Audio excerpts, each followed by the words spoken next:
Tem um microfone aí, você queria imitar o Robson, começar agradecendo aí pelo convite da Silvia.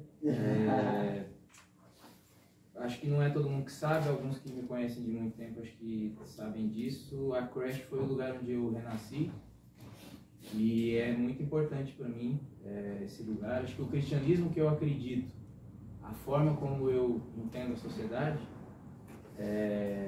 e confio nesse cristianismo tem a ver muito com lugares como esse. A gente sabe que, infelizmente, o Evangelho tem sido usado para outros meios, para outros fins também. E por lugares como a Crash é que eu acredito e tenho a fé que eu tenho ainda em Jesus. E acredito que vocês também. Eu queria só fazer uma reflexão aí com todos sobre um ponto pequeno aí, como a gente está num evento hoje só de homens. Acho muito importante a gente refletir sobre isso, que é o quanto a gente foi criado dentro de uma sociedade machista. Você pode não perceber, eu posso não perceber, o nosso dia a dia pode não ficar evidente isso, mas infelizmente sempre foi assim. Os nossos pais tiveram isso e repassaram para a gente dessa maneira. Então, eu acho que cabe a nós revermos esse tipo de coisa no trato que você tem, seja com a sua esposa, seja com a sua namorada, seja com a sua mãe em casa. E por isso que eu acho que é bom a gente refletir num ponto como esse. De forma alguma eu vou entrar no mérito de como a Bíblia muitas vezes demonstra isso, porque ela também foi escrita por homens, né? Embora a gente saiba que ela foi escrita com a bênção do Espírito Santo nessas pessoas, mas a gente precisa levar em consideração, acho que o ponto de que muitas vezes a Bíblia ela conta uma história para a gente, ela conta um fato e um momento para aquela época, e muitas vezes ela nos direciona, ela nos dá as ferramentas para enfrentar o dia a dia e as profecias ao qual a gente vai colher na nossa caminhada. E aí eu acho que é esse o ponto que eu queria traçar um pouco com vocês para a gente refletir, exatamente nisso, no quanto ela pode contar uma história para a gente e o quanto a gente pode aprender com os ensinamentos que ela tem para o nosso dia a dia. Eu queria começar falando sobre Gênesis 2, que é uma coisa muito comum em casamento, a gente vê isso bastante, teve no meu e em outros vários casamentos eu ouvi isso, que é quando Deus cria a mulher. Gênesis 2, do 21, começa dizendo: Então o Senhor Deus fez cair um sono pesado sobre Adão, e este adormeceu, e tomou de uma de suas costelas e cerrou a carne em seu lugar. E da costela que o Senhor Deus tomou do homem, formou uma mulher, e trouxe-a a Adão. E disse a Adão: Esta agora é osso dos meus ossos, carne da minha carne. Esta será chamada mulher, porquanto do homem foi tomada. Portanto deixará o homem seu pai e sua mãe, apegar-se-á a sua mulher, e serão ambos uma só carne. Aqui já é um ponto que eu gosto de refletir, no sentido de que Deus poderia ter tirado da mão de Adão para reproduzir e fazer uma cópia dele, mas eu entendo que seria um simbolismo às vezes de imposição, de dureza. Deus poderia ter tirado do pé de Adão para fazer, mas também poderia ter um simbolismo do quanto ele poderia pisar, sobrepor sobre ela. E Deus também poderia ter tirado até da cabeça, do crânio, por exemplo. Mas o quanto isso não poderia também ser um simbolismo de quem é o superior ao outro, um veio da cabeça do outro. Ele fez da costela. Então a costela está de lado, está do nosso lado. E é a maneira como eu enxergo um relacionamento. Não necessariamente você precisa ser o cara que fala mais alto na sua casa, o cara que grita, o cara que ordena. Eu acho que isso não é uma receita de bolo. É uma análise de aptidões e de habilidades. Eu acho que a mulher tem que estar do seu lado. E acho que é assim que a gente tem que caminhar, como uma só carne.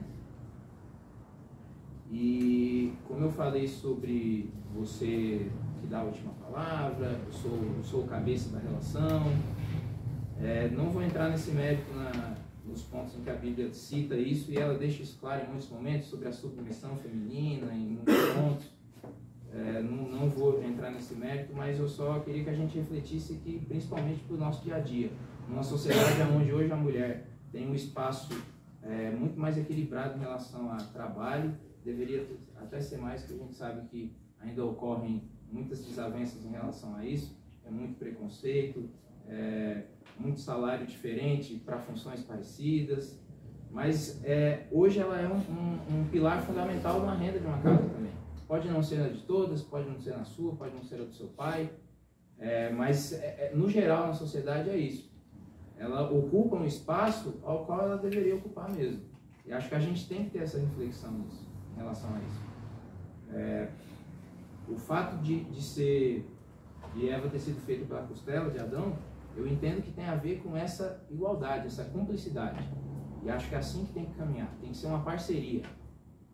Não pode ser uma imposição. E mesmo assim, quando a gente fala, não, mas não é, na minha casa não é, eu não sou assim, eu não trato minha mulher assim, mas o dia a dia mostra isso. Hoje em dia no Brasil, mais de 80% das casas, a mulher é responsável pela criação do filho. E um filho não é feito só pela mulher. A gente tem que participar, a gente tem que fazer parte da criação de uma criança também. E por isso que eu falo que eu acho que os dois têm que caminhar juntos, e aí sim, sabendo no que você é bom, no que ela pode ser melhor do que você, onde ela é mais capaz do que você tem que deixar ela ocupar esse espaço. Assim como você tem que ocupar o seu, ao qual você vai conseguir mandar bem, sem essa necessidade de imposição, de dar a última palavra, tudo tem que passar pela minha mão, ou tudo tem que passar pela mão dela. Não vejo dessa forma. E a própria Bíblia traz para a gente um exemplo, no Antigo Testamento até, onde uma mulher não seguiu o padrão ali ao qual se desenhava a sociedade, que é Abigail, esposa de Nabal, quando Davi já tinha sido ungido como rei, mas ainda não tinha assumido a posição em Israel, e ele vai com a tropa dele para um dos campos em volta da cidade.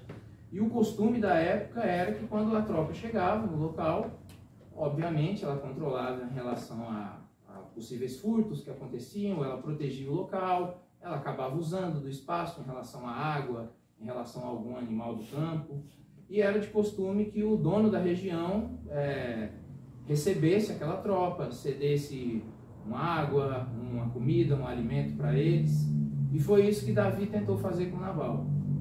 E Nabal, homem rico, dono de muitas terras, se negou, não reconheceu quem seria Davi. E isso, para aquele período em que era o período da espada, né, já era um convite a um derramamento de sangue. Então, a mulher de Nabal, que é Abigail, ela percebe o que o marido fez e, de antemão, ela toma uma postura de não se contentar com a atitude do marido, de não obedecer a atitude do marido. E em 1 Samuel 25, o versículo 18, diz: imediatamente Abigail pegou pães, vasilhas de couro cheias de vinho, 5 ovelhas preparadas, medidas de grãos torrados, 100 bolos de uvas, 200 bolos de figos, e carregou em jumentos. E disse a seus servos: vocês vão em frente e eu os seguirei. Ela, porém, nada disse a Nabal, seu marido. Quando Abigail viu Davi, desceu depressa do jumento, prostrou-se perante Davi, o rosto em terra. Meu senhor, não dê atenção àquele homem mau, Nabal, ele é insensato. Contudo, eu, tua serva, não vi os rapazes que o Senhor enviou. E este presente que essa tua serva trouxe ao meu senhor, seja dado aos seus homens que o seguem. Esqueça, eu te suplico, a ofensa da tua serva, pois o Senhor Deus certamente fará para ti um reino duradouro. Davi disse a Abigail: bendito seja o Senhor, o Deus de Israel, que hoje a enviou ao meu encontro. Seja você abençoada pelo seu bom senso e por evitar que hoje eu derramasse sangue e me vingasse com minhas próprias mãos. A história de Nabal, ela é aquela história clássica de quem colhe o que planta, né?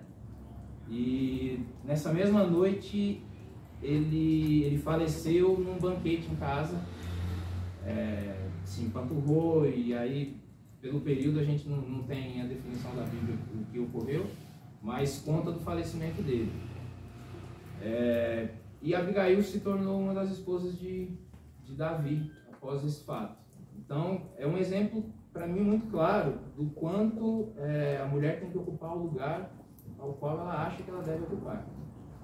E em muitos pontos a sabedoria feminina ela pode ser que seja superior à nossa, e a gente precisa usar isso a nosso favor, a favor da família que a gente criou. Se a sua esposa ela tem uma capacidade de assumir uma posição de algum ponto ao qual você não é bom, você tem que deixar ela fazer. E você precisa, mesmo que seja recuando, fazer com que aquilo funcione, que aquilo avance. Independente de qual foi a última palavra, quem que deu a última ordem, eu acho que é assim que funciona. É a gente trabalhando em conjunto, em prol da família que a gente criou. Então, era isso que eu queria trazer para vocês. É só uma reflexão. Como eu disse no começo, acredito que infelizmente muitas vezes isso é passado para nós como de uma forma machista, de uma forma opressora, e eu não entendo que a vida no dia a dia tem que ser assim. Só a gente sabe em casa como o jeito correto das coisas andarem. E não acho que é por imposição que a gente vai conseguir melhorar as coisas.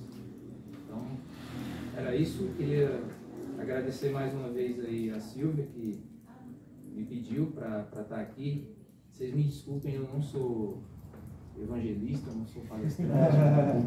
Eu sou só um cara que um dia vim aqui também e enxerguei uma saída para a minha vida que eu não via em outro lugar.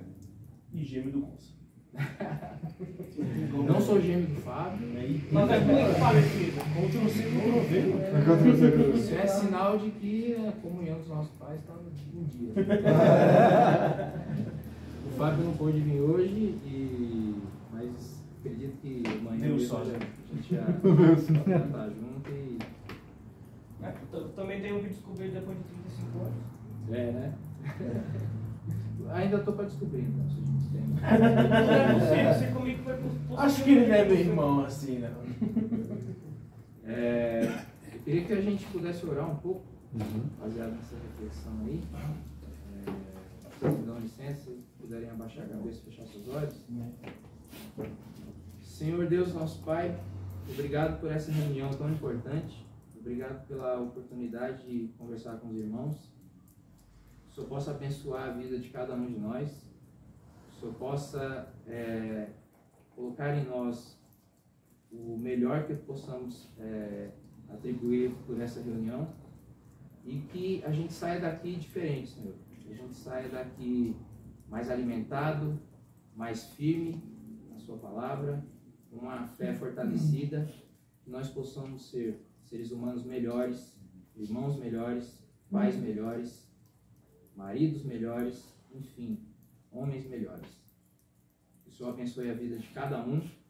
Pedimos e já te agradecemos em nome de Jesus. Amém.